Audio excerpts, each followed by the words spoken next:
afternoon.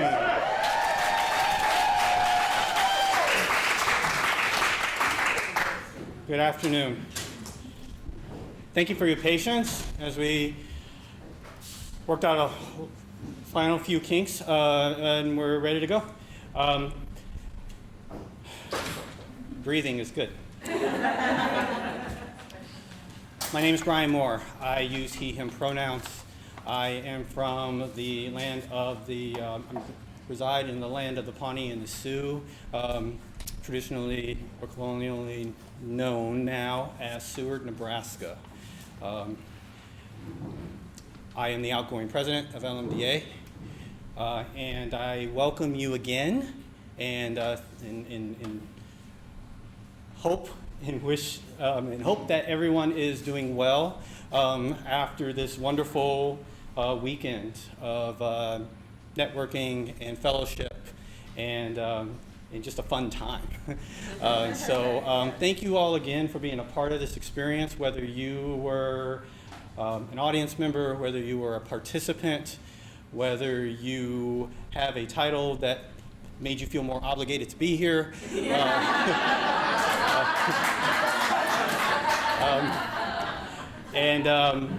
Just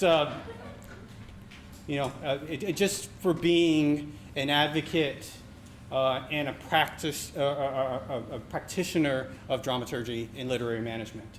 I'm just really excited to see you all in one space. It's really cool, right? Really cool. I want to take a moment to do a land acknowledgement as well as a quotation. I'm co-opting an excerpt of this from a scholar activist community course and digital archive project called Activism Beyond the Classroom. It's actually Pennsylvania based. And I want to respectfully acknowledge that Philadelphia is on the ancestral lands of the Lenape people, whose presence and resilience in Pennsylvania continues to this day. We take this opportunity to honor the original caretakers of this land and recognize the histories of land theft, violence, erasure, and oppression that has brought our institution and ourselves here. I also want to share a quotation from a Métis writer and lawyer named Chelsea Vowell. In her post, Beyond Territorial Acknowledgements, in which they say, if we think of territorial acknowledgements as sites of potential disruption, they can be transformative acts that to some extent undo indigenous erasure. I believe this is true as long as these acknowledgements discomfort both those speaking and hearing the words. The fact of indigenous presence should force non-indigenous peoples to confront their own place on these lands. I encourage you to consider the lands where you reside, as well as the lands that you visit throughout your lives. There are many websites that help with that research and education, including native-land.ca. And I wish you well in your continued development and education of this process. So thank you for that.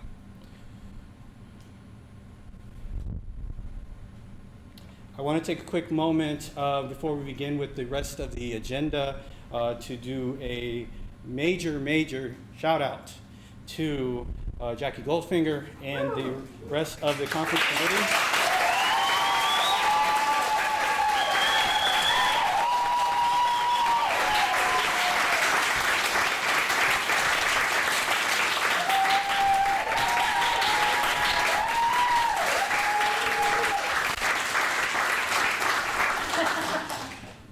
Jackie has been a wonderful advocate of Lmda. She has worked her butt off for the last 18 plus months, helping put this together. That was fun. And we can't thank you enough for your work, your passion, your time that you've given to the organization during this and in other efforts that you have volunteered for Lmda, and we're excited to continue working with you in a different capacity over these next two years. But we definitely want to make sure that we, as much as we can, but can't thank you enough for allowing us to be here, helping us feel comfortable and safe, and also giving us this opportunity to come back together as a community in person. So, so thank you very much. Thank you, Jackie.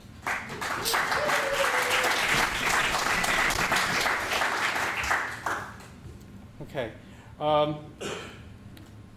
Can I do a quick rundown of what we got today? Is that okay? Really fast? Okay. So we've got a series of things that are going to happen during this meeting. We've got reports from the president, as well as from our administrator and our board co-chairs. We will then continue and talk about grants and awards and updates from the executive committee. So we've got a lot going on. We're going to try to push through it because I know you all want to go to a gala. I'll do, we'll do our best. But there's a lot that's happening, and I think it's really important for you to hear all the great things that we've been doing as members and volunteers, and as well as your board and executive committee. So let's begin. And okay, it's me first. Okay. Okay.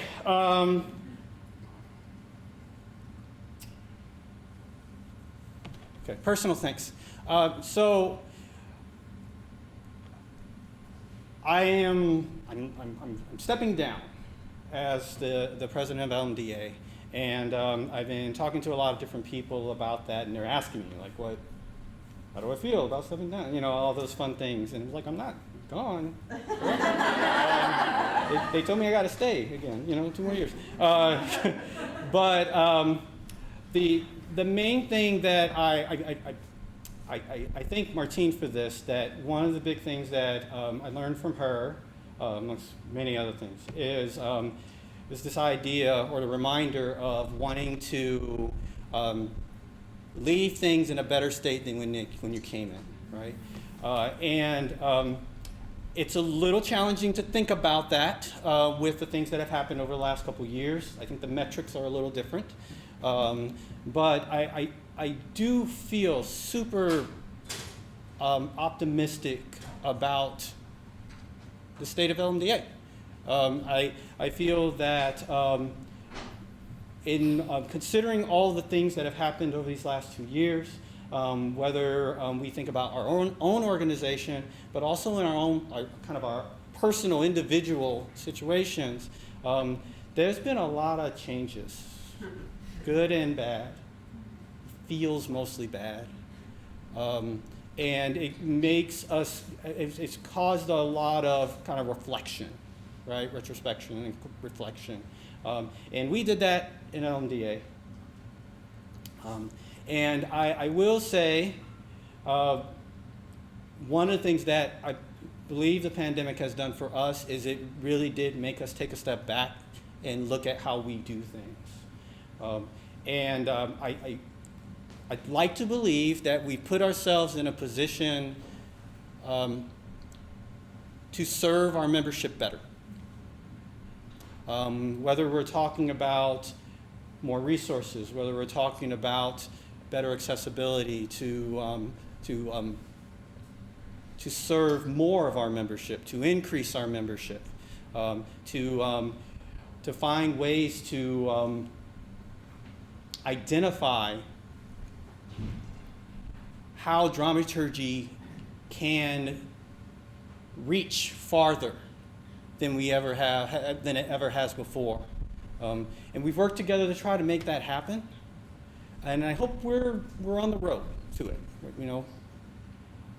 I guess the kind of the summary of that is we made lemonade. It's kind of the best way that I can think of that.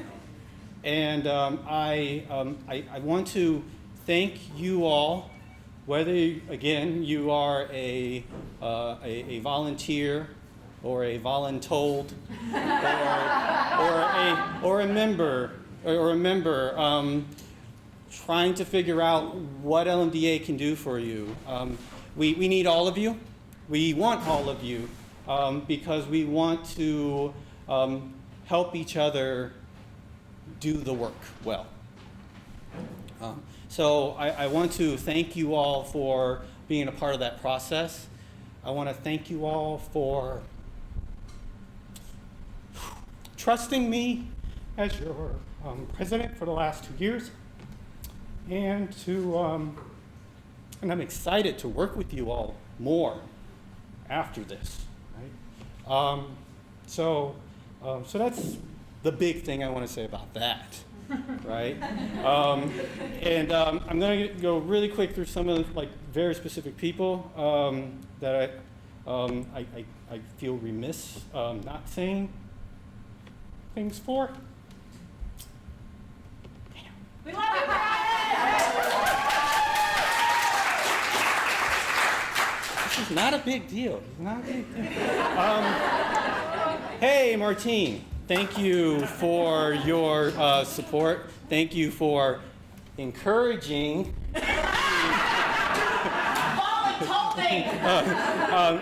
me to take on this challenge, and for the opportunity after getting elected and all that stuff, the opportunity to serve LMDA better and more than I ever imagined. So that was cool. You're welcome. Yeah. I want to thank the board chairs who I've worked with for, again, bringing me in as a peer, mentoring me as we went through this, including Brian Quirt, as well as Jenna Rogers and Morgan, for supporting everything that we've tried to do. You are great leaders for LMDA. You are great advocates for LMDA, and I'm excited to continue working with you in whatever capacity you want me to. So thank you for that. All the members of the Executive Committee and LMDA Board, past and present, I'm smart to not try to name all of them, but we really do appreciate you. The work that you all do, the time that you give to people to help everyone. And to also support each other, because a lot of the projects we do, we got to work together on these, right? I saw a lot of that happening over these last 2 years. So, and I think that's why we were able to get through it as well as we did. The conference coordinators who I've worked with, the conference chairs, Brenda Munoz and Jackie Goldfinger, Lindy, I feel good about leaving. We're in great hands. I love your passion. I love the ideas you have, and I love the initiative that you're putting into a lot of the things that are about to come. There's a lot coming, y'all, and it's going to be awesome. So, but thank you for supporting me, for sharing your wisdom and your time as we move forward. So, any and all volunteers and members that have worked with us, and specifically our staff that we have, including our grants coordinators, the outgoing coordinator, Molly Marinick, as well as our incoming, our new coordinator, Jolene Noel, Mark Fossen, our tech guru, and then last but not least, and absolutely not least, Lindsey Barr.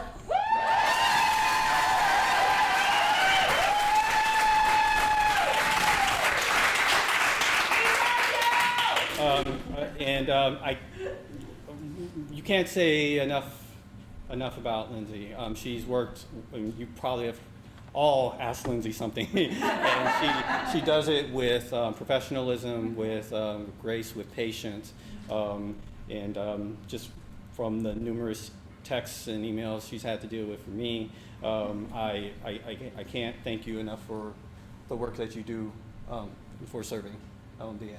So, and yeah. we'll keep you as long as we can.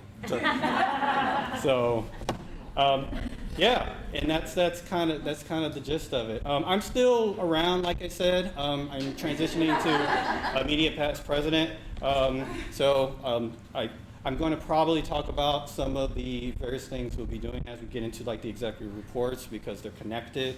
But I'm hoping to continue kind of reworking some of the, updating many of the guides that we started working on before in terms of like dramaturgy programs for universities and colleges, working on things that maybe expanding that into the institutional side, working on the website and other communication methods and things like that. So, but yeah, that's it. Great. Okay.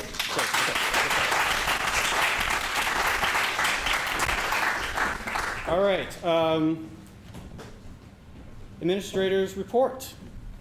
Lindsey is going to take us through our annual report that she graciously and like it just kicks butt, and to give you an overview of how things went over this last year since this last calendar year, if you will. That's what this report is for. So there you go. Thank you. Thank you.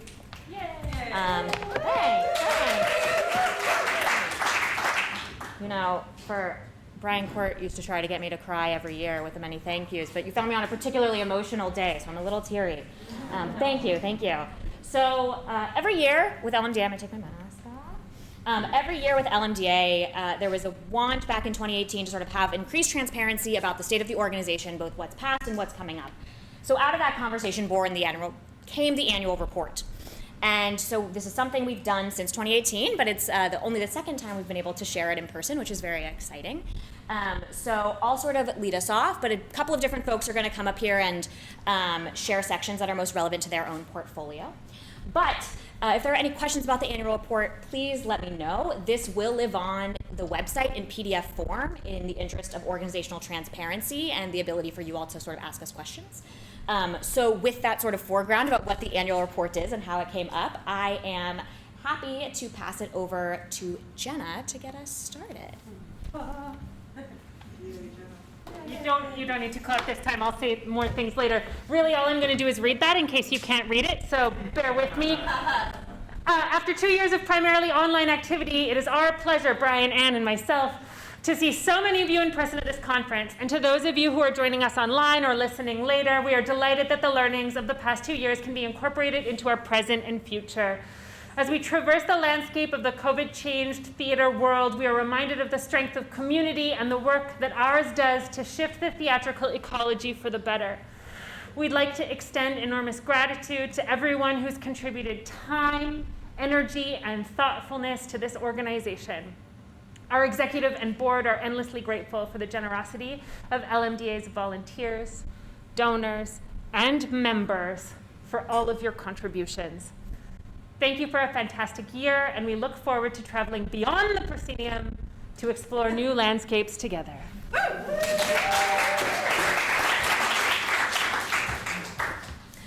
Great, thank you, Jenna. So a couple of highlights before we go into some specifics. Here's just a large overview, right? LMDA encompasses so many programs and so many things that we can't hit on all of them, but just to sort of show them in totality. We last year, our fiscal year runs January 1 to December 31, so that's sort of the time span we're talking about. We had 356 members. We had almost 200 conference attendees, both virtual and in person in Mexico City last year. We had 89 events, which includes the conference and multiple gatherings, digitally and otherwise, throughout the year.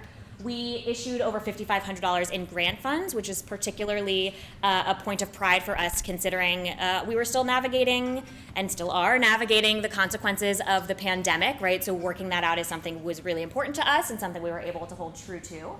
We were able to receive over $25,000 of reserve funds, which boosts our restricted funds for future programming, which we'll talk about a little bit more in detail. And then we had 3 continents of 7 represented in our various programs, which is an increase from years past, which we always celebrate those. So of the members, right, we talked about 356. over half the United States was represented, 5 Canadian provinces, 3 Mexican states were represented, and 9 countries. I won't list them all, but this will all be available to you. We had the most individual members, which is not unusual, right? Those are folks who join us at our $80 level, followed by introductory, early career, institutional, and we had our first ever year of Pay What You Can memberships, which is still available to you as an ongoing commitment from Lmda to be accessible, and financial accessibility is certainly a part of that. And so we had 84 people take us up on our Pay What You Can memberships, which we have greatly surpassed already this year, but you'll have to wait for next year's annual report to get those numbers. But they're up, I promise. At our conference, we had so many different activities, both in person and virtually. We had asynchronous content, synchronous digital, and then, like I said, a small gathering in Mexico City. And so we had 146 people join us virtually, which is pretty incredible considering that was our second year running. And we've increased that and surpassed that this year, so that seems to be a great trajectory. It was the first year we used simultaneous oral interpretation for both Spanish and English through the app Web Switcher, and shout out to Brenda Munoz, our conference coordinator, who spearheaded that entire initiative. Which was a lift. And so we were happy to provide that, and it has greatly impacted the way Lmda thinks about offering translation services of all kinds in the future.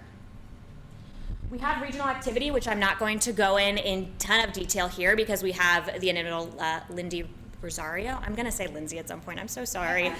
Thus begins 2 years of the Lindsay confusion. I feel in my soul is coming. Lindy will talk more about that in the executive section, so I'll save us time there. And we'll talk about the Dramaturging the Phoenix initiative a little closer as well, because there are people who made that happen, and I want them to be able to speak to that process. But know it is detailed for the minutes and for the purposes of the annual report. So for grants and awards, I'm actually going to turn it back over to Brian as the president who presided over the recipients of 2021.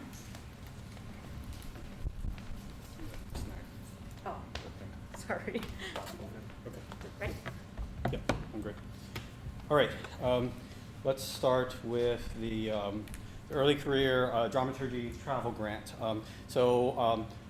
Prior to finalizing the conference format for 2021, 2 ECDs were selected to receive funds to travel to the conference in Mexico City. Due to the ongoing pandemic, the recipients declined their awards, and the funds were reallocated for scholarships during this conference.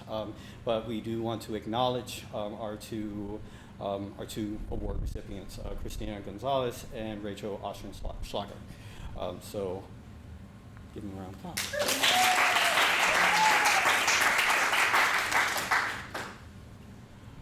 I want to mention three other awards that we awarded, especially through the second half of our, basically since the conference.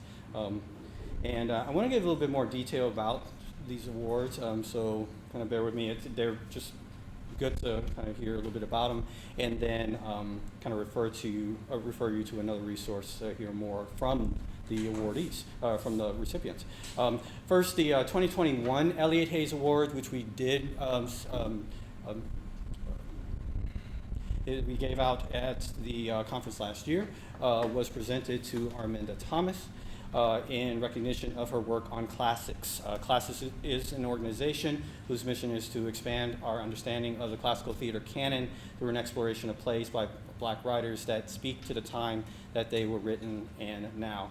And you'll hear a little bit more about that from Arminda later today, as prior to the announcement of this year's Elliot Hayes Award. The Field Grant Award is intended to support dramaturgy-led projects toward an expansion of the field and geographic space throughout the Americas. And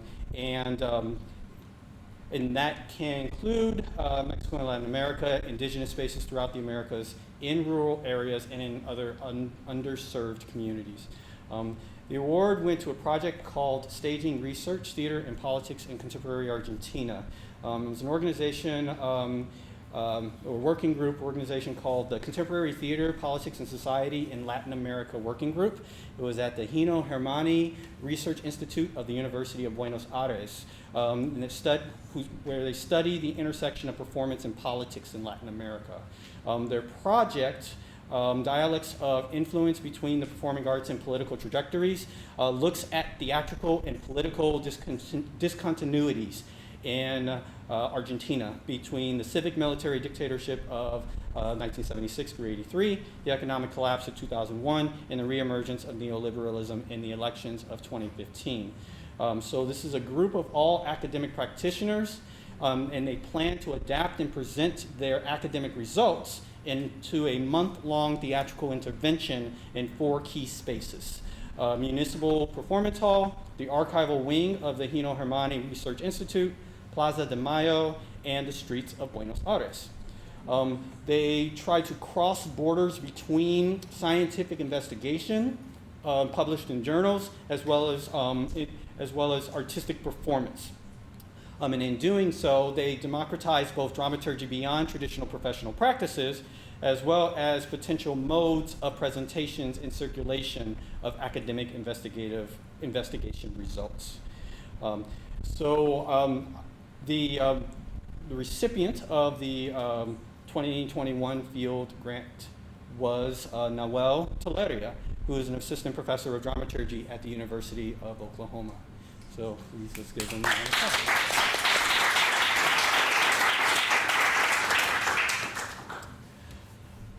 The innovation grant was given to Kristen Johnson Nishati from George Mason University. Is for a project called 1001 Plays. It's an annual 10-minute play festival, the first international new play exchange of its kind, presented by multiple participating institutions or global partners worldwide. Students write, perform, direct, and dramaturg original works for the stage, exploring multiple perspectives on a single idea. This year's idea, for example, is trust. That's their theme.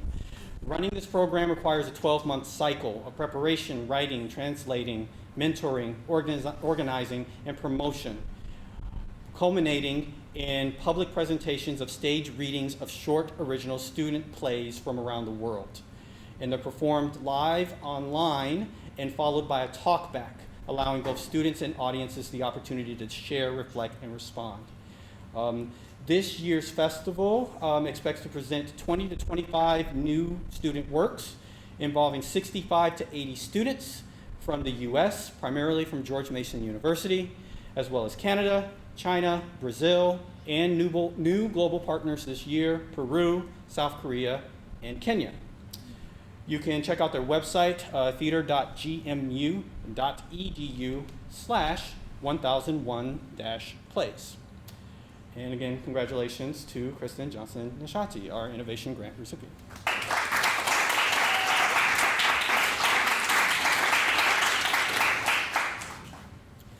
I want to take a quick moment to mention our current grant that is available, that is up seeking calls for applications, which is our ECD Residency Grant. So it's an opportunity for an artist or dramaturg who self-identifies as being early in their career to assist a mentor dramaturg in a professional setting. The applicant is expected to partner with an organization of their choice to serve on a theatrical project. The residency grant opens itself to anyone regardless of age, education, social location, experience, background, and career goals. It's an opportunity this opportunity values the applicant's aspirations to grow and their dreams to give back. And it is open to all Lmda members. And it has a deadline of August 31st. So please consider applying for that if this sounds of interest to you. And with that, I will pass it on to our board of, continue on. Sorry. I've got more. Really fun. Okay, so I have the distinct joy of my life to talk about the budget. Yay! Thank you. I too get excited to talk about the budget. Okay, so So just a reminder that we're talking about the budget for 2021, right? We'll talk about the budget for 2022 later, but our fiscal year is the calendar year as opposed to a June-July, or July-June, I suppose. So general updates about the budget. In 2021, we began the fiscal year with a surplus of over $9,000, which is significant and allowed us a good buffer because we were still sort of coming off of figuring out how we were going to navigate the ongoing global pandemic that impacts our work. Of course, the pandemic led to many challenges, and we're still sort of reorienting ourselves financially to respond to them, which we'll talk about in a little bit. But our surplus was able to be maintained through a number of sources, including generous donors, careful cost-cutting measures that we exercised throughout the year, in addition to the multiple modalities in which we were able to have the conference. And our conference team, and specifically our grants coordinator, Molly Marinick from last year, was able to successfully write and secure a grant from the National Endowment for the Arts in the amount of $15,000. Yes. For both Molly and the National Endowment for the Arts. And that is the most money we had received in quite some time. So a significant gain that is through the tireless work of Molly's incredible leadership, but also the unseen work of a lot of folks in a Google Doc for many, many months, making many, many small comments that do result in really big change. So that is sort of the global perspective of the budget. And so through that, we have a bunch of restricted funds that I am going to invite Anne and Jenna to talk about a little bit more. Great. Hey y'all. So first up, and again, this is going to be a snapshot of 2021. We'll talk a little bit about 2022 fundraising efforts in a minute. First up, the Lessing Circle, a fundraising initiative established in 2017. To both ensure the longevity of the organization and also support initiatives that might not otherwise get funding in our regular innovative programming. Yes. To date, 25 patrons have each donated or pledged $2,500. They're able to do this all at once, or they're able to do it in a $500 installments over the course of 5 years. You can read the whole report when it's online, but in 2021, we used Lessing Circle funds for accessibility accommodations for our conference, some of which you've already heard about. Yeah, like the simultaneous oral translation, like that. Yeah. Do we hit next on the slide? Because we do that. Beautiful. We also want to mention the President's Discretionary Fund. $4,000 from this fund, contributed by a donor to support annual projects that LMDA would otherwise be unable to undertake, was used to hire Molly Marinick as our grants coordinator to support. You're so good. As our grants coordinator to support LMDA's process of applying for public and foundation funding. This is significant because that is what, in large part, allowed us to gain access to the NEA funds that we just spoke about. Annual fundraising, a huge thank you to all of you who have donated to LMDA in support of our initiatives, programs, and member services, including the Lessing Circle and our other annual campaigns. In 2021, $1,839 was raised during Lessing Week. Those funds support our early career dramaturgs and their travels. $930 were raised through our conference donations. 3,856 general donations were made throughout the fiscal year. A lot of those coming from Facebook fundraisers for y'all's birthdays. So thank you and happy birthday. Yes. And the Radiating Change campaign is ongoing. It was launched last year, and its inaugural year, it raised $14,725 in pledges and donations to date. These funds are intended to build LMDA's capacity for greater accessibility, innovation, and equity through LMDA's programs and community. And you will, this is the theme, hear more about that momentarily. Back to Lindsey. Thank you. Thank you. So as we're talking about LMDA programming, there are a couple of initiatives that were started and or are ongoing throughout the year. So we'll highlight just a couple of those and know that if you want more information about all of them, there's stuff on our website. There's a plethora of humans who would be happy to talk to you about them at any time, so please reach out to those folks. So first is the International Dramaturgy Lab, and if you want to hear more about that, you can talk to Brian more. I just added more work for you. So this was initially launched and saw its first full year in 2021. We had 93 participants from 7 organizations. We had folks from 18 different countries represented, and we were able to get 7 external grants from theaters in 6 countries that sort of will follow these projects along. So it is really a generative, continuing, sort of reaping rewards over and over again out of the International Dramaturgy Lab. We also had a program called Puentes, which was spearheaded by our Lmda Mexico friends. It's a series of 7 podcasts with conversations about Mexican artists and their work that they are doing there and what dramaturgy means, and how they're experiencing and practicing dramaturgy. I really encourage you to listen to them. They're really incredible. And those are all available on our website. So there are 7. I really do encourage you to check them out. But that is our Puentes initiative. And this is my favorite thing to tell everyone about, because I feel like people think it's like a hidden secret in LMDA, but like, please email me. I will give you codes for the rest of my life. I suppose the rest of my LMDA life. We have a partnership with the New Play Exchange for LMDA members to get a discounted membership to the readers, a reader membership to the New Play Exchange. So please email me. I will send you an invoice for $9. You will pay it, and then you will get a code to get a complimentary New Play Exchange membership. So please do that. There's like 4 people who do it every single year, and they're pulling the wool over everyone else's eyes. But here's me saying, I'm telling you their secrets. Email me and get that discount code. It is paid for by an anonymous donor, so it is going as long as we have codes. So people have been using this for years, and you haven't, and you should. But we also have lovely NNPN folks who would also love to support you in that. We have the ongoing work of the Anti-Racism Task Force. It is now the Anti-Oppression Task Force, but in 2021, this was its name, so that is what is reflected here in the annual report. You can read all about their work on our website, but of course, we certainly want to lift up and highlight the Anti-Racism Reading Club. They had ongoing meetings throughout the year to have really tough conversations about the state of dramaturgy and LMDA, sort of across the board. They gave you not a plea, that sounds not the right thing, a call to action for you to join them. So you can reach out to our new anti-oppression co-VPs of Russ, Martine, Emma. I'm right here. That's all of it. I was like, I see you somewhere. So please know that this work is ongoing, and you should reach out to them to get involved.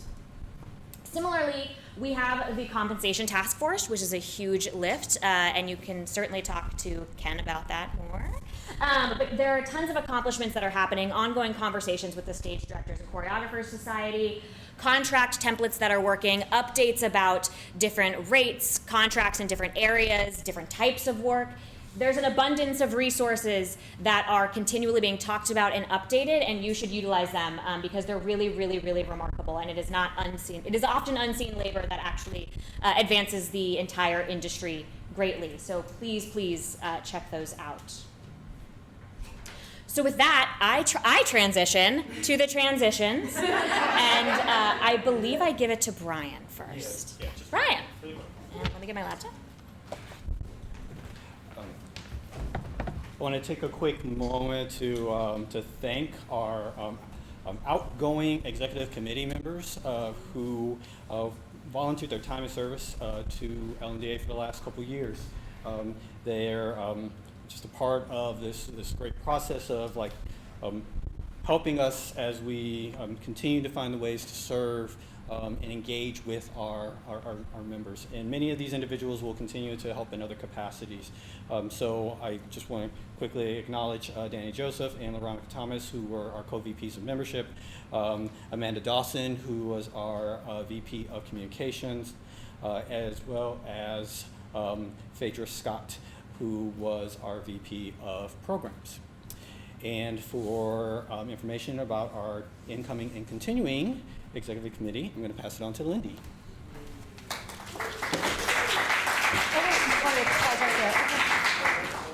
Hi everybody, I am here to say a huge thank you for everyone here who is committed to be on my executive committee for the next 2 years, and that includes many co-VPs and VPs of the existing and potentially new profiles. So I'm gonna name them here because I think it's important to say their names out loud.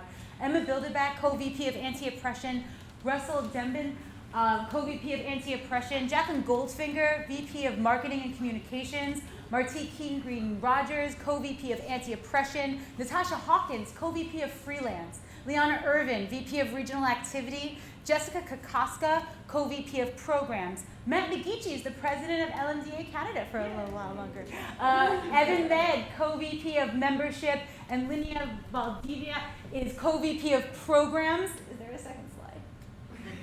The next one's continuing. Okay, I just want to say that this is really important to me to say that all VPs need more co-VPs, need more committee members, need more support for their efforts and initiatives. And if you are at all interested in participating, please contact me. It is never a burden. The more you email me, the more I speak to you, the more I learn. And it is incredibly important to make sure that all of these folks feel supported so that they stay. Because we all know capacity is an issue, right?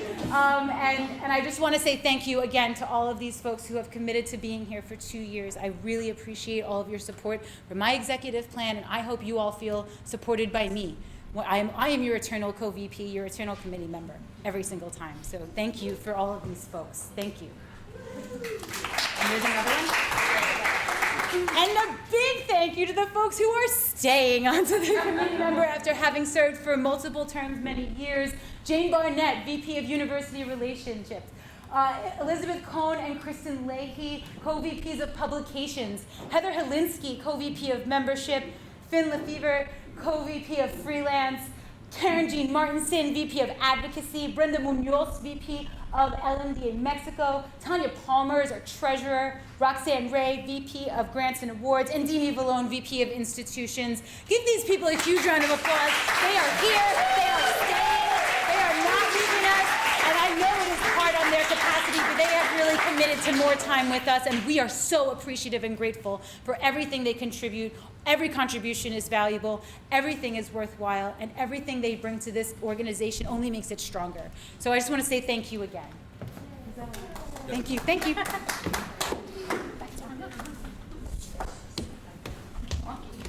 Yeah. Great. Again, this feels strange to us because we're in the middle of 2022, but in 2021, we welcomed David Geary and Natasha Sinha to our board of directors. So we will take this opportunity to thank them for their service to date. And this year we mark Liz Engelman leaving our board after over 25 years of dedicated service.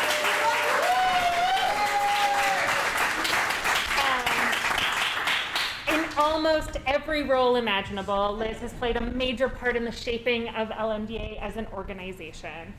So thank you, Liz, and while you're not here with us in Philadelphia today, we know you are always with Lmda in spirit. And I think this marks the end of an incredible 2021 and an incredible report assembled by Lindsey. Thank you very much for building this.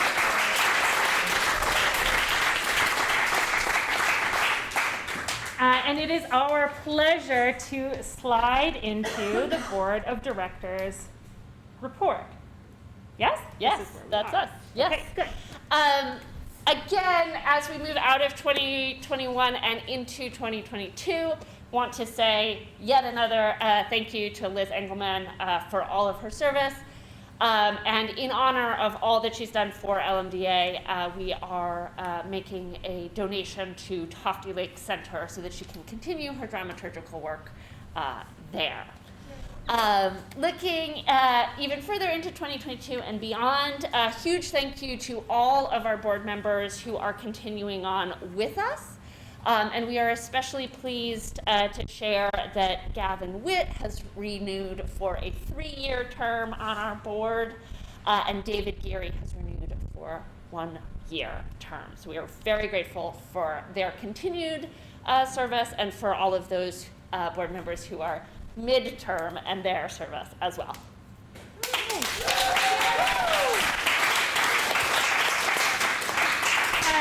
I now get the pleasure of speaking to the 2022 budget year-to-date update on behalf of Tanya. At the end of fiscal year 2021, the board approved a budget with a significant deficit for fiscal year of 2022. which will be covered by releasing some money from our restricted funds.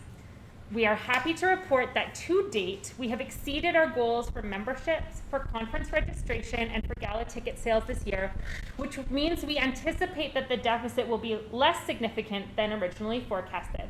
However, in the spirit of transparency, we present this at the AGM, so the membership is in the know, and that we do still anticipate that we will end fiscal year of 2022 with the need to release some money from our restricted funds. The reality of our budget gives us greater motivation as we continue our fundraising efforts, some of which you heard a little bit about already. In transparency, as Jen and I have gotten our feet under us under this last year as board co-chairs, we have not done as much to advance those efforts as we would like, but that is a top priority as we move forward. Both the Radiating Change campaign and the Lessing Circle are ongoing. For Radiating Change, we are really excited to be working with our new grants coordinator, Jolene, to identify and reach out to institutions who are aligned with our work for the next circle of asks. And with the Lessing Circle, a group of donors who make long-term commitments to the health and growth of the Lmda, we're continuing to collect funds and seek names of new and potential donors. If you're interested in becoming a donor, or know someone who might like to give, either on their own behalf or in honor of someone else, we'd love to talk to you. Those are our budget and fundraising updates.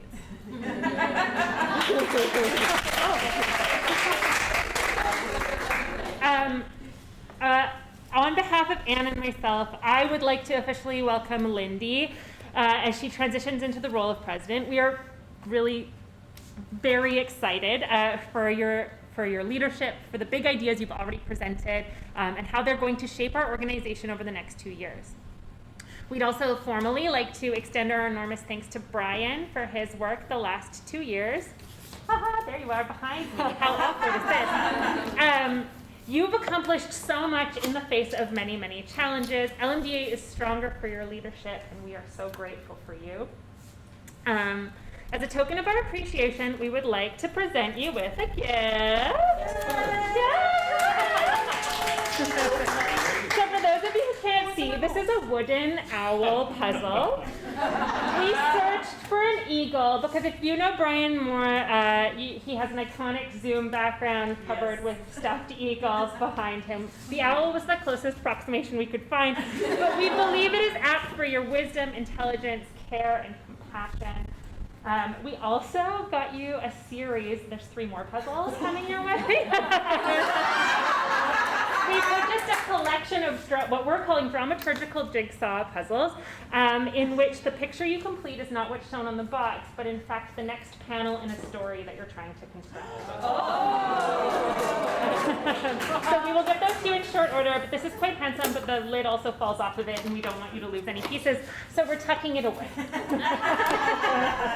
I revised my past president projects. Yeah.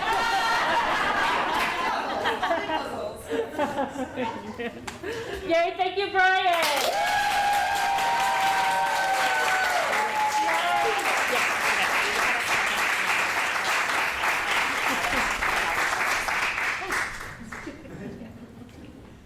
The next section Anne is saying, but it seems like we're busy for a second. Yes. Yeah. Well, I have an update to our script. Oh, yes. This is like new work in development. In honor of the transition of leadership from Brian's extraordinary leadership to Lindy's exciting vision for the future, an anonymous donor has stepped up and offered to match up to $1,500 in donations today. I have literally just learned that we didn't plan this. We've got an additional $1,000 matching gift. So that's up to $2,500 in matching. If we can gather $2,500 today, we'll have $5,000 in our coffers, which is exciting. Yeah. So if you've enjoyed this weekend and want to support our future programming, support Lindy's vision, and the excellence in leadership that you see before you, we encourage you to donate at this time. We will be passing a physical hat. I have put hair, I promise. So if you have cash that's burning a hole in your pocket, there. We will Put it take, in the hat. We'll take your dirty, dirty, filthy cash. Seriously, we'll take it off your hands. But there's also a QR code that you can scan, or Martine can scan, and there is a QR code attached to the hat. The brim of the hat.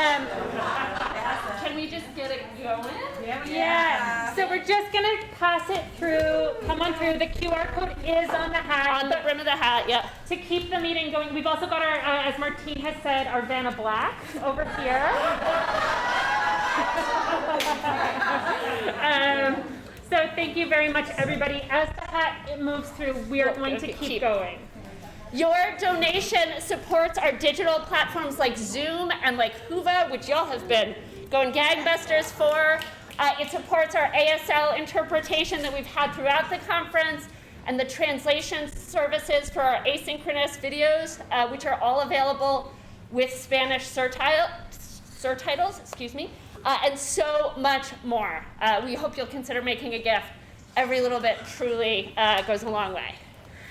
Beyond the conference, your donation supports LMDA's grants and awards programs. It supports LMDA's regional activities and affinity spaces, and it supports compensation for LMDA's amazing administrative director and our awesome contractors, our grant coordinators, our website, so much more. So thank you very much, everyone who is currently passing the hat around right now. You heard us mention that we are projecting ending this year with a deficit. The more we raise, the smaller our deficit will be. Can we reduce it entirely? Let's find out. So circling back to the beginning of this, our anonymous donors gave their matching gifts in honor of Brian and Lindy and this leadership transition. All of the money we raised today will ultimately help bring their visions to fruition. And to that end, I believe we are turning it back over to our leaders. Thank you, and enjoy the rest of the lingering conference. We'll get out of your hair.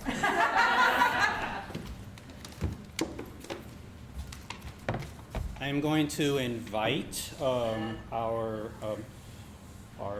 2021 Elliot Hayes Award recipient, Arminda Thomas, to come to the stage to share a little bit about a little bit of an update about her own project, as well as to announce the 2022 winner of the Elliot Hayes Award. So, Arminda.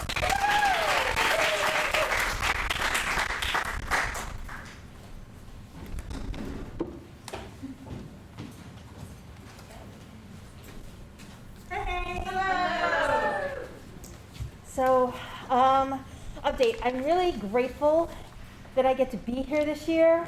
Last year I couldn't be here, and I couldn't even be present virtually because pandemic plus rehearsal. It was weird. Anyway, so it's so great to be here to say thank you, because if I had done it last year I would have cried, but I would have said something like, when I came to Lmda like 12 years ago in Banff, I was feeling, even though I was technically mid-career, like I was never going anywhere, and so to come from there to last year was like, oh my God. Anyway, so that was amazing.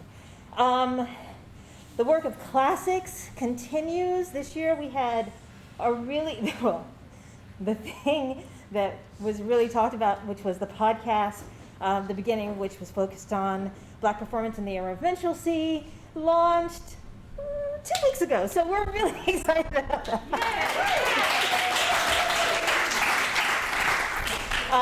And we also, through that residency with Theater for a New Audience, got to produce and mount the first production of Alice Childress's Wedding Band in New York in 50 years. So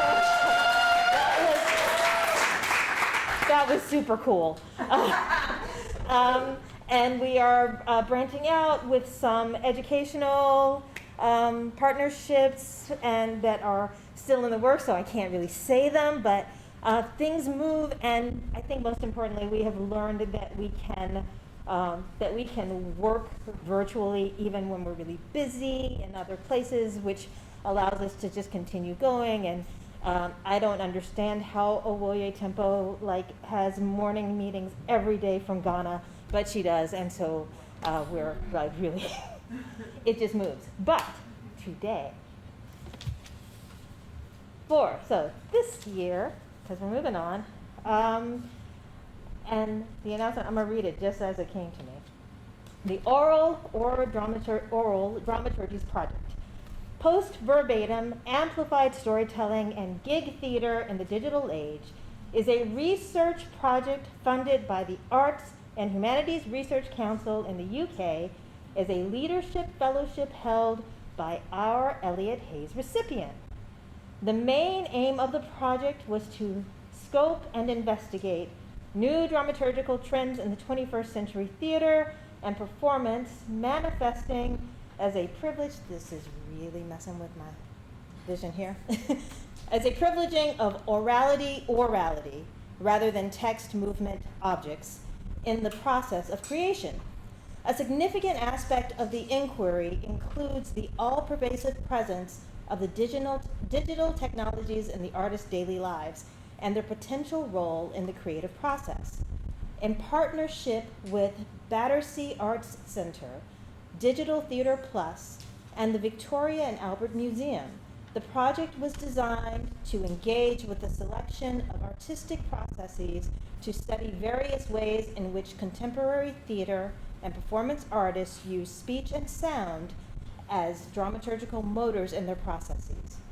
However, the project commenced just weeks before the onset of the global COVID-19 lockdowns and unfolded primarily in the digital sphere.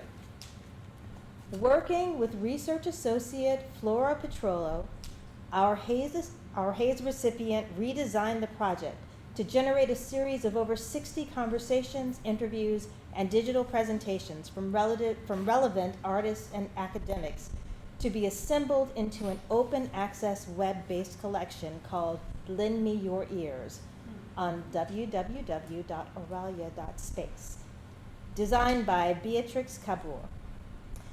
The project also involved sound producer Tim Bano, video editors Juan Salazar and Ken Metsutani, voice artist Jane Boston and Deely Dubé, selected residence artists, a team of transcribers, a proofreading consultant, and a specially convened international advisory board.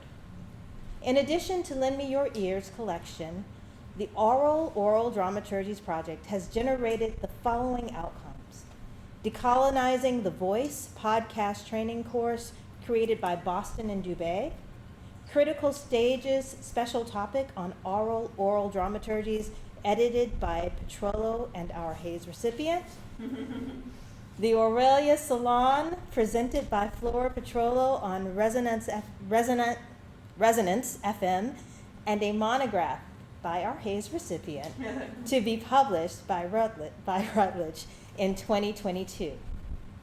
LMDA is excited to announce the recipient of the 2022 Elliot Hayes Award, who is a dramaturg and academic currently based at the Royal Central School of Speech and Drama, University of London.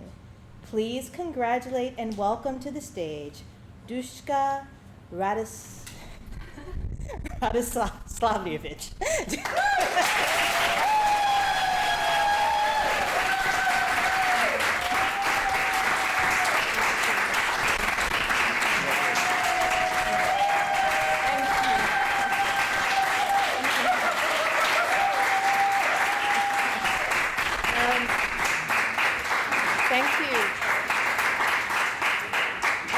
Thank you for making the effort with the name. It's not a name that gets awards very easily, and so actually this is one of the reasons I wanted to thank everyone who has, to thank the processes that exist at LMDA that remove barriers of this kind and of all other kinds. It seems I was very impressed by how accessible and genuinely inclusive this place has been. It's my first experience at this conference, and I'm really honored to be here and very, very grateful to receive this. But it's not about me, as has just been read. It's about a team of people who, and I'm so grateful that actually their names have been read, because they've all worked extremely hard during the pandemic and made it a very well, if I may say, a joyful time for me, even despite the difficulties that we all experienced at the time. So thank you for recognizing that, and it really means a lot. Thanks.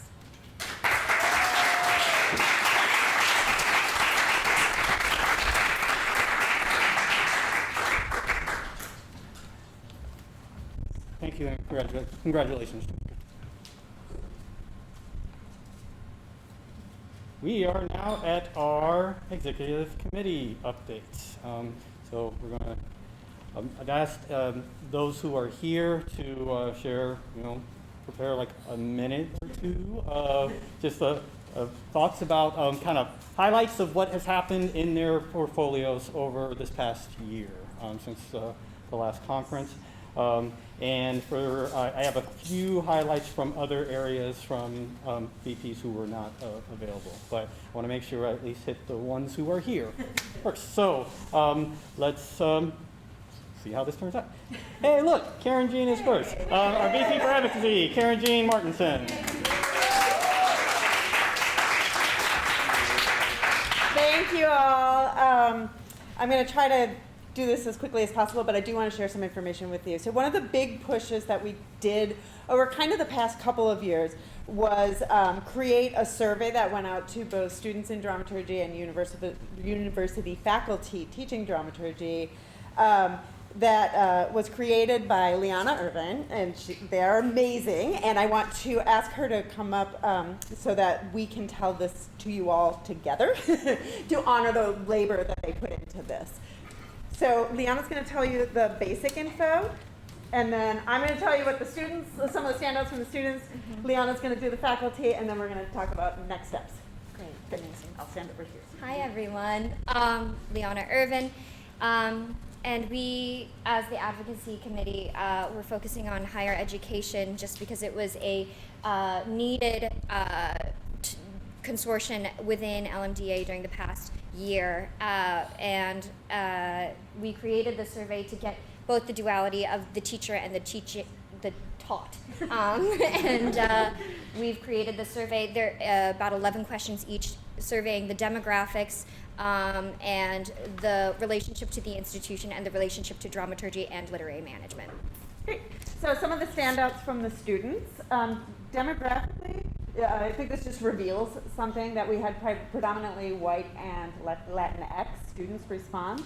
We did ask students to self-identify in the form. We didn't have any categories for them. But we did not get any surveys from self-identifying Asian or Black students. The other thing that really stands out among that data was that nearly 50% of the students reported some sort of disability. And that was kind of defined as emotional, physical, mental, yeah? So that tells us where our students are at, right? Key takeaways that were really in there were that students are very much seeking mentorship and pathways that lead from dramaturgical work in academic settings into other spaces, professional spaces, and really wanting guidance on that. And also they noted that much of their dramaturgical training, and we know this from the reality of higher ed, right, comes from one person, and they want multiple approaches and opportunities. And so what that's telling us is how we, one thing for us to look at is how do we help guide them from student to professional world, and how do we also use the resources of this community to bring different perspectives to our universities so that our students are getting multiple perspectives and approaches to dramaturgy. Especially because, as Liana will note, our field definitely skews, especially in academia, cis white women. I'll turn it over to you for faculty. Yeah, as mentioned, people who self-identified as femme pronouns, cisgender, and white were heavily skewed within the 30-person sample of faculty respondents. We had a high rate of people responding saying, quote, maybe, in terms of satisfaction with their program. This high rate it's really funny to me. And that includes the the process, etc. One of the main hurdles being one person representing a large field for students and being that touch point, along with the financial barriers of the confines of an institution. And there is also expression of emotional labor from being the crux of an institution serving entity along with a student serving entity. And KJ and I wanted to thank for everyone who responded to these, learners and teachers in and outside of higher ed for responding. Great. Thank you so much. Liana, like I said, did the bulk of the work on putting this together, and I so appreciate that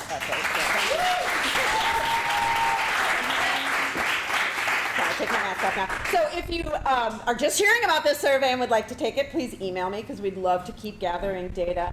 Or just email me, right? Because as VP of Advocacy, I really see that job description quite literally. Like, I'm here to be advocates for whatever our members need, right? But for me to do that, I need to know what it is that you need. So please reach out with anything. If there's something that needs to be done or might be done, or maybe we could dream a way to think about something, please let me know so that I can help serve you.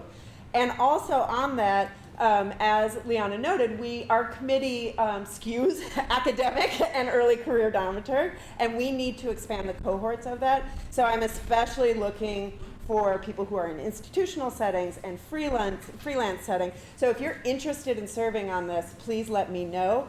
And even if you don't have the bandwidth for that, if you know of issues that we need to be dealing with, again, let me know, because we need to serve all of our membership in all of its beautiful diversity. So thank you all.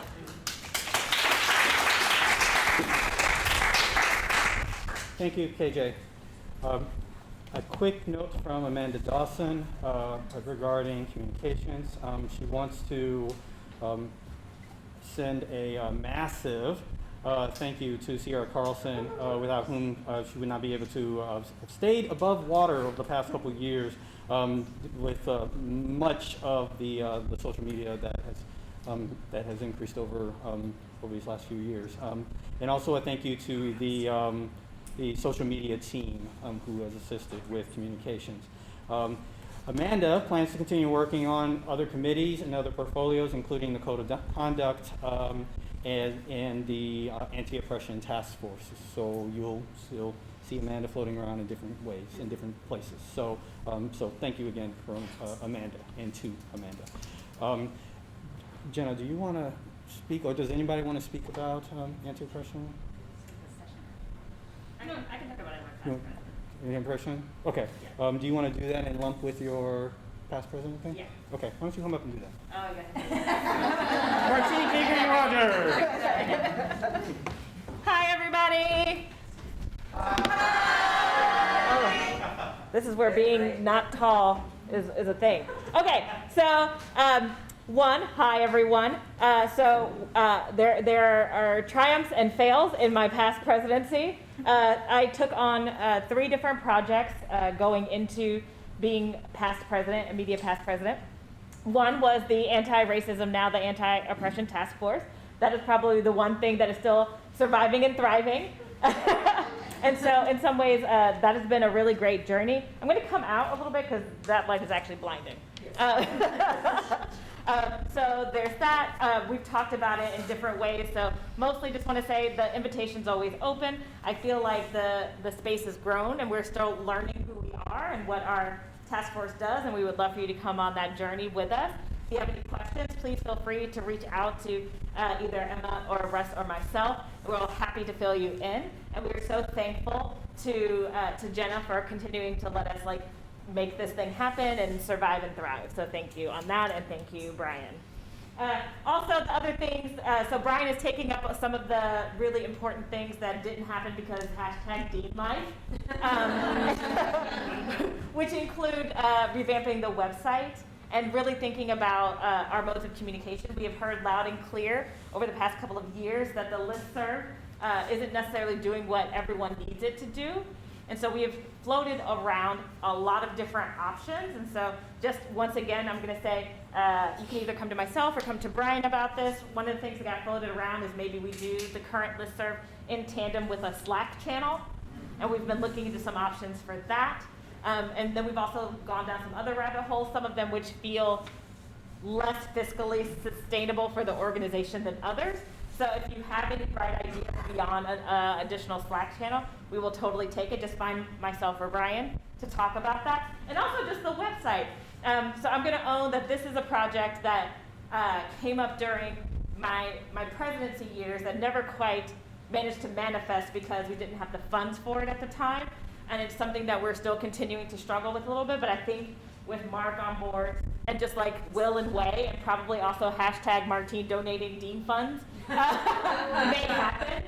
But we've been talking about really making the LMDA website a hub for learning and a hub for sharing, and really thinking about what are the ways in which we can honor people's intellectual property while also like being a place where we can share information out. Like if you were trying to figure out how to put together your first dramaturgy syllabus, if you're trying to figure out how to negotiate like just the world of like moving from higher ed dramaturgy into professional dramaturgy, a place where videos exist, etc., in order to sort of navigate those things.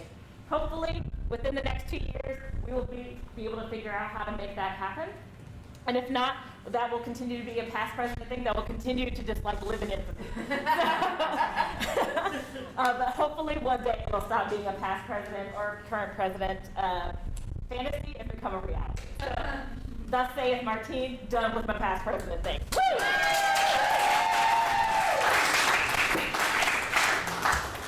Thank you, Martine. Thank you.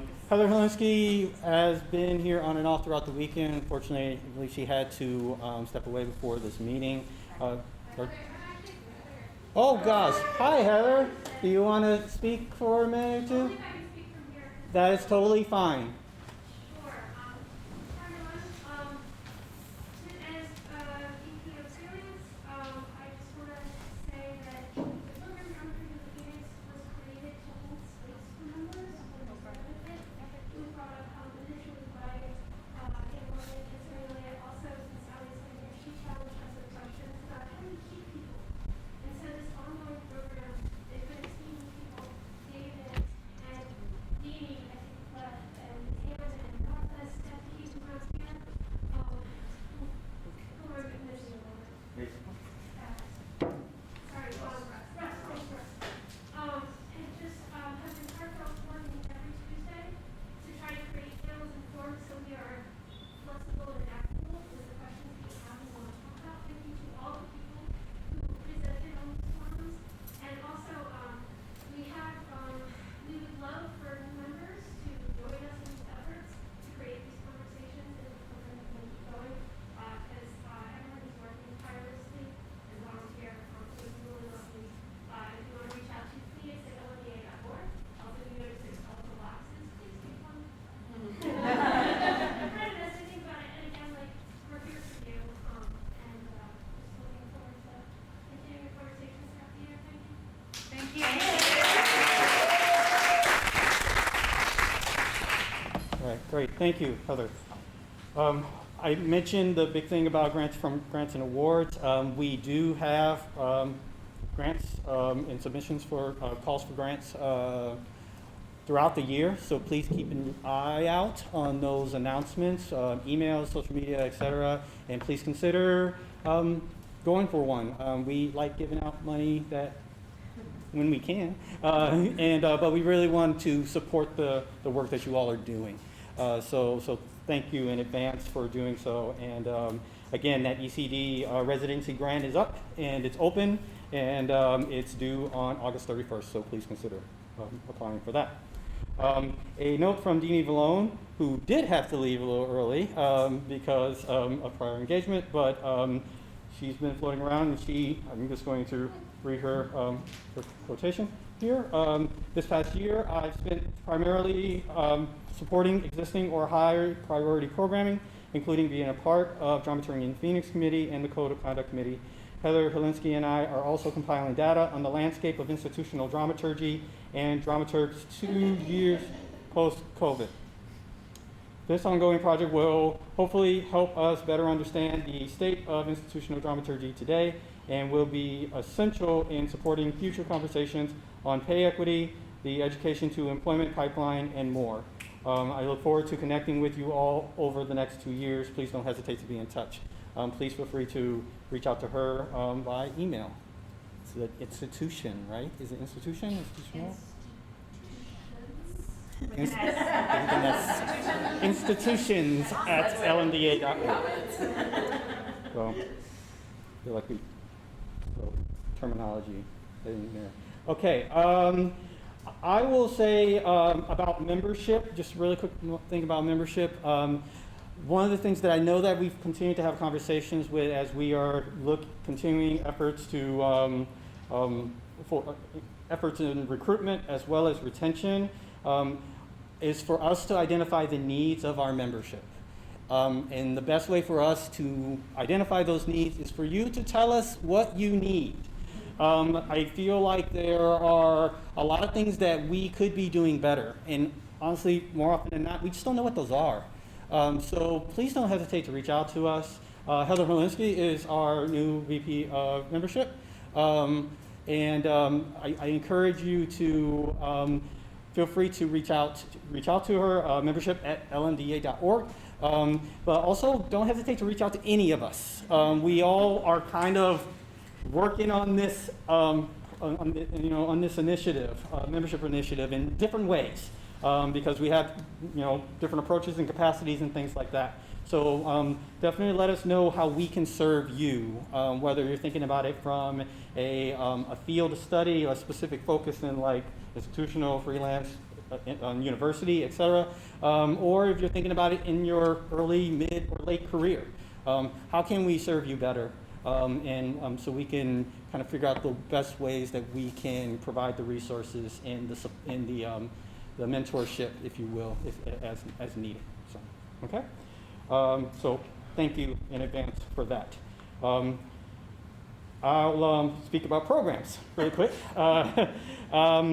As we transition to a new vice president, I know that there was a session about receiving feedback about future programming, so I hope many of y'all were able to attend that. If you were not, again, don't hesitate. If you've got ideas for programming or want to volunteer to potentially help out with future programming, please let us know. Some of the programs that we've done, we mentioned on the annual report, including the International Dramaturgy Lab, which was a collaboration with a number of other organizations, dramaturgy organizations throughout the world. We're hoping to do that in the future. We're trying to find the best way to make that happen, hopefully within the next year or so. So we'll keep keeping an ear out on that if you're interested in being a part of that. But also, I think another big one is the idea of mentor matching. And I know one of the big things that we've talked about with mentors is, and I was talking to a couple different people about this, is the mentoring goes both ways. I don't want to ever feel like we're talking about a one-way mentorship. We definitely understand, early career wants to speak to the mid and late career, but there's so much going on, or so many new ways of thinking when it comes to dramaturgy that I'm thinking we need to help each other on the other direction. I think there's technology and modes of thought that can be useful for those who have been doing this for a while, to kind of build on their own toolkit, their existing toolkit. So we're definitely looking at that, thinking about how do we mentor both ways. And if you think you want to be a part of that experience, that opportunity, please let us know. And as we identify the kind of the approach of the next mentor matching that we do, whether formal or informal, we'll keep you posted. So, I'm going to take a quick moment and pass it to Lindy Rosario to talk about regional activity. Lindy. Thank you. Yeah, 2021 was no exception for our regions. They were very, very active, and it's really exciting for me to sort of lift up some of the activities as they are listed here. The first is a long-standing collaboration with Fool's Fury, Build Forward, which is a digital convening in the Bay Area. And I would like to personally thank Nakisa Etzemat, who's here right now, for constantly championing this activity over the years. This is an activity that gives dramaturgs work. That is the best kind of activity, in my opinion. So thank you, Nakisa, for always being a huge champion of that activity across the northern border. In Canada, we have the Decolonizing Dramaturgy Workshop Series, which was spearheaded by Marie Barlizo, who's our Canadian representative. And also, there have been dramaturgy strategy meetings and speed dramaturgy sessions in the Southwest, championed by Robert Mena. One-on-one meetings, UMass Amherst Dramaturgy Roundtables by Talia Kingston, who's also here. Thank you, Talia, for all of your incredible efforts in the Northeast region. And of course, all of the new cross-regional affinity spaces that have opened up, including dramaturgs with disabilities and Latinx dramaturgs. These regional activities are ongoing, and I would be completely remiss here in Philadelphia if I did not completely lift up 100% Alex Rosenfeld, Liana Irvin for being co-VPs of the Philadelphia region and hosting us. This region is hosting us and has only done that by continually meeting up and telling us in the Lmda leadership how important this region is to the American theater field. Thank you so much, Liana and Alex, for being huge champions of your community, creating spaces to really unpack a lot of the things that have happened over the past 2 years in Philadelphia, and bringing us here and hosting us and being incredibly welcoming. So thank you so much to the Philadelphia region.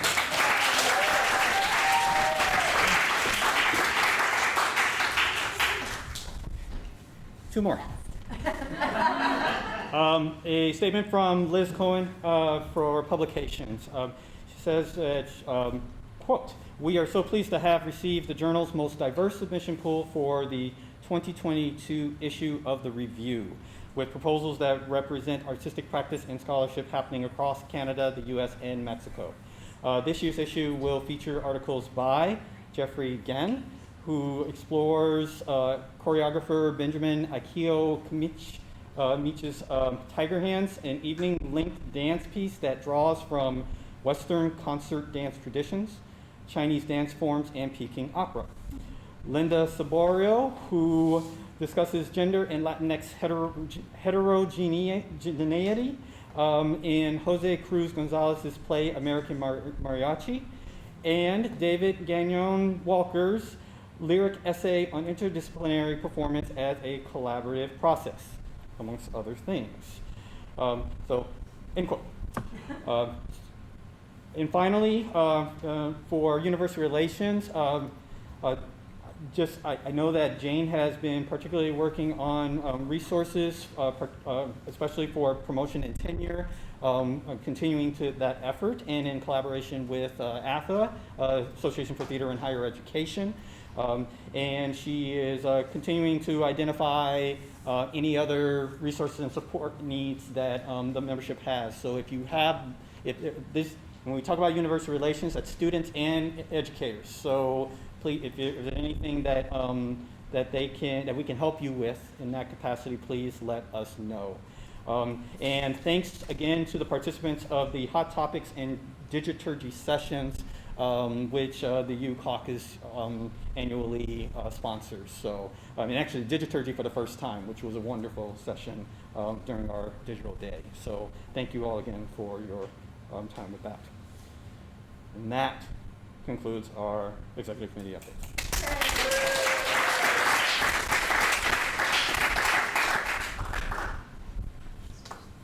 Yeah. I am pleased to introduce your incoming president, which means I'm done. Lindy Rosario.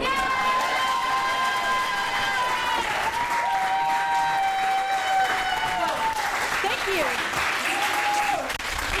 Thank you so much. I am incredibly overwhelmed and grateful and so appreciative of all of your incredible support. I have a million thank yous to give, but I know we have a gala to get to, so I'm going to try and make this as quickly as and painlessly as possible. I'm shaking because I'm cold, not at all nervous. Don't even think that for a minute. But yeah, I want to talk a little bit about some high points. You've heard me say this a lot this weekend, but also if you ever really want to reference my executive plan, it is always available to you. It may look like a PDF to you, but actually it's a living document on my computer and will remain that throughout the 2 years of my term. And so every idea, and you'll hear people say that these ideas are really exciting, and the only reason they are such is because they are informed by by all of you. They are inspired by all of the conversations that we've had, the Dramaturgy and the Phoenix conversations, the long, in-depth, one-on-one Zoom calls you have all given to me as gifts so that I know how to better support you. And I just want to say thank you so much for those folks who strongly encouraged me to self-nominate. And I will do some quick thank yous. That goes to Ken Trenelia, who wrote me an email immediately after Lindsey Barr put out the post for self-nominations saying that he'd vote for me, so that's something. And thank you, Ken, and to all the past presidents, Martine included, and of course Brian Moore, for helping me prepare for this role. And I'm really excited to share with you just some bigger ideas. Some of the things you've informed me of that are top of mind for you are things that I hope to combat in the world, things that are holding you back. Mark, thank you so much to Mark Bly for combating ageism in the American theater, for being a huge champion of our dramaturgy elders, and for all of the people in their beginning their careers in dramaturgy, for coming to me and telling me exactly what you want to see in your career paths and in the future that LMDA can provide for you. And something that I am really excited about championing, in addition to the education and employment pipeline, in addition to all of the mentor matching that we hope to improve upon, is to improve our international relations. This is something that is so important to me and on both sides of our borders, and it is so exciting for me to announce that a big portion of my plan is to create a level of consistency in the visibility of these international constituents. And so part of that is about these conferences, right? These conferences are important to create visibility for not just our regions, but for all of the incredible work that is happening in this part of the world. And we have multiple parts of the world that are under the LMDA umbrella. And I would like to right now announce and invite our future conference co-chairs for the 2022 conference, Brian Court and Jenna Rogers, not to tip the hat, our Canadian constituents right here. I would love to introduce you to please inform us of what 2023 will bring. 2023 will bring for us in Banff. That's my Oprah arms. Oprah arms for Banff.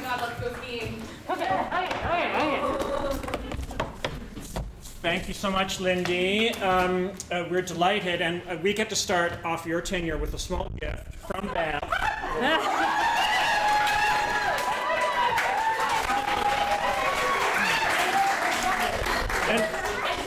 And for the rest of you, you can get your own, but only if you come to Banff, which is next year, next June. Thank you so much. I'm Brian Quirt. I live in Toronto. I run a company called Night Swimming there. I'm really pleased to be collaborating with Jenna Rogers, from whom you've heard so much and who's doing such a great job with Anne as co-chairs. We're thrilled to be co-chairing next year's conference in Banff. I also want to just take a moment to say thank you to Brian for your leadership and for your great speech today, and for the 2 years that you've gifted to LMDA and to the board and executive. And it's hard to say thank you enough to all of the folks, and to you and to our co-chairs, and of course to Lindsey, who, there she is, figuring out the connection so we can play a short video in a few minutes about Banff. So a huge thank you to all of them, and also to Liz Engelman, who I once wanted to mention when I was president of LMDA. She was the board chair because she, during her term as president, was not only the president, was also the board chair at the same time. So a remarkable history with LMDA. So a huge thank you to Liz for her tenure. We are super happy to bring LMDA, all three LMDAs, to Lindy's point. Thank you, Lindsey, for setting me up on that one. All three LMDAs, Canada, Mexico, and the US, to bring everyone to Treaty 7 territory in the mountains west of Martinson, Calgary, for 3 days at the Banff Center for Arts and Creativity, where the temperature today is 27 rather than 37. And we don't know what that is in Fahrenheit, sorry. You got a year to figure that out. Next year's conference will be the 8th Canadian conference and the 2nd in Banff, and it's already been mentioned tonight, following our 25th anniversary gathering there in 2010, which was the year of the legendary Dramaturgy A conference t-shirt, which may make a return next year. We shall see. Next year's event is hosted by the Banff Playwrights Lab, of which I have the good fortune to be the director, which is marking its 50th edition in 2023.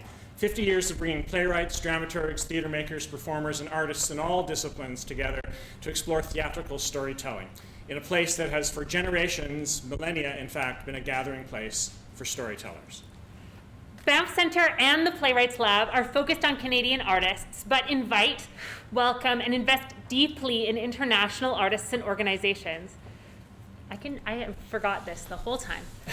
Located on the shoulder of sacred Buffalo Guardian Mountain in the territory of the Stoney Nakoda, the Blackfoot, and Tsuut'ina First Nations, as well as Métis Nation of Alberta Region 3, the Banff Center sits on a 40-acre campus on the edge of the town of Banff and at the heart of Canada's first national park. The conference will take place on and be inspired by this magnificent and inspiring landscape. In 2023, the Playwrights Lab, Banff Playwrights Lab, will be inviting artists to explore the land and the sea and the sky and the water. And we're continuing that exploration into the conference theme next year of dramaturgical landscapes by, among other things, prioritizing Indigenous artists and land-based dramaturgies.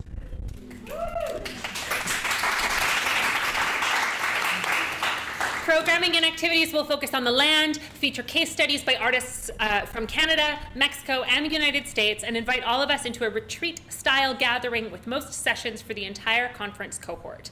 Banff specializes in bringing people together, and by taking our meals as a group, extended breaks, opportunities for walks and hikes, we will provide lots of time for participants to meet one another and explore dramaturgical landscapes that are familiar and new. A huge thank you from me to co-chair Jenna Rogers, who's also the dramaturg at the Playwrights Lab and has been for the last 10 years. Our conference coordinator it will be Cody Rolian from Calgary, who some of you may know. From Toronto, yes. Who is fantastic. A huge thank you also to Lmda Canada President Matt McGeechee, who is working with us, of course, and Lindy and Ann Morgan. Your collaborations already have helped shape the conversations that we're having in terms of what we'll be offering in Banff next year.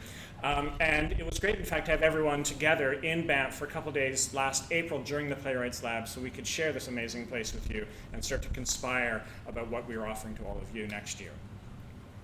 A huge thanks also to the Banff Center for substantial in-kind contributions to the conference that we'll be holding. Banff, together with the Stratford Festival of Canada, which confirmed just on Thursday that they will be the two core sponsors of the 2023 conference. So a huge thank you to both of those large organizations. Their contributions are significant and really essential.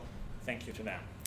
A number of other Canadian companies are also sponsoring the conference in memory of the remarkable Iris Turcotte, who is best known for her work with Toronto theatres and on the Lmda board, but was also a dramaturg for many seasons at the Playwrights Lab. So thank you to Factory Theatre, Canadian Stage Company, Artistic Fraud, and Night Swimming for your contributions in her name. You're welcome. It's a little bit too early to talk about programming, at least publicly. We've had lots of conversations about opportunities, but Jenna and I and the others are working with various departments in Banff, including Indigenous arts, dance, classical music, and opera, to draw on their programs, participants, and faculty, some of which we're not sure yet, planning is complicated for everyone, as you all know these days, trying to look a year ahead, but some of those programs may actually overlap the conference next summer, so we're hoping to draw on some of those artists. So please stay tuned and be patient, and we'll begin to share programming and registration information in the new year. In the meantime, however, please enjoy a short video that we'll be putting on social media later this week, prepared by Night Swimming's producer, Gloria Mock, with images that we took while we were in Banff in April. So, Lindsey. And we know there's no sound. So when we get to the part, please don't scream that there's no sound. Yes, Right. when we get to the part where Anne and Lindy make a surprise cameo, maybe you can just say the words. Just say it together. Yeah. Are you ready for your cue? I'm going to hit play and we're going to watch.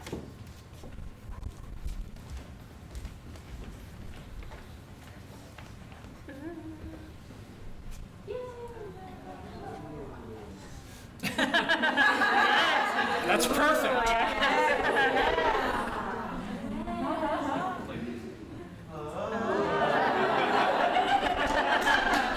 I love how we're dramaturging this out. Yay!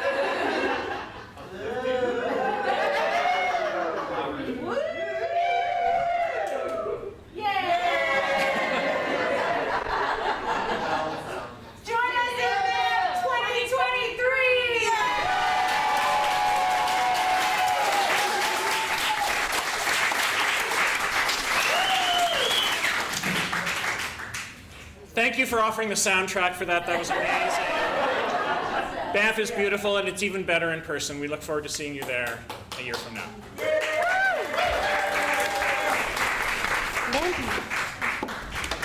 Thank you so much. Yeah, I'm very, very excited to highlight Banff once more after 10 years and to bring more of our American... Yes!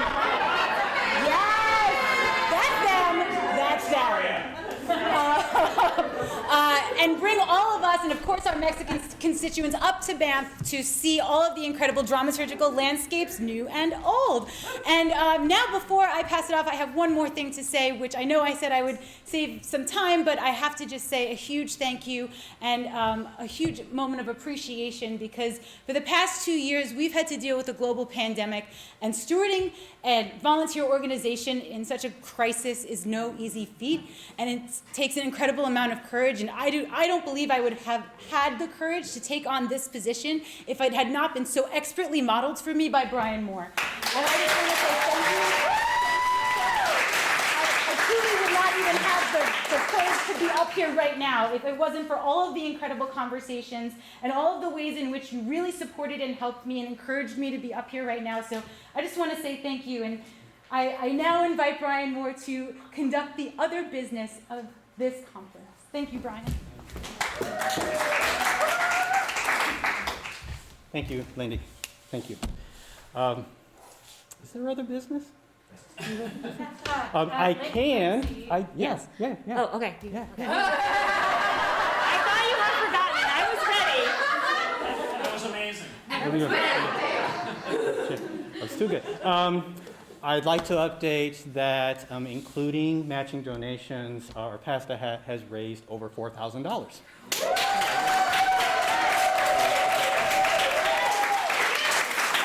Thank you.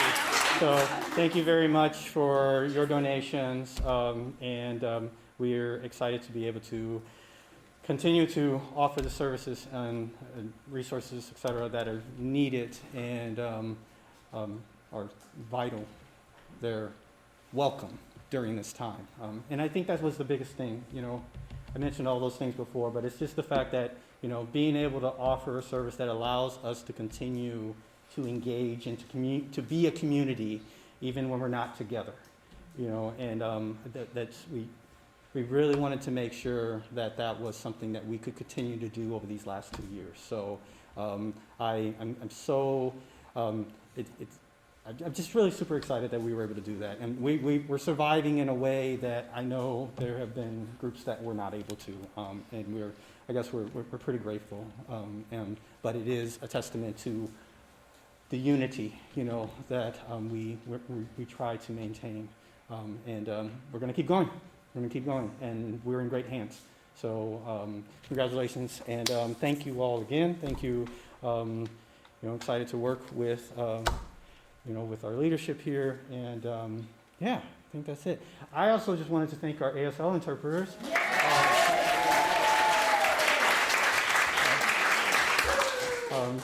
Thank you for your work over this entire weekend. It was greatly appreciated and welcome. What are your names? What are your names? I'm Donna. This is my colleague Brian. Thank you. Thank you. Thank you, Brian. Thank you very much. All right, and I think that's it. Do you want me to wrap it up? Okay. All right, I think that concludes our AGM. If there are any other questions, we'll be floating around here. Otherwise, we welcome you to join us for the gala if you are able to do so. But continue to, commune with each other here or there, and look forward to seeing you in Banff next year, if possible.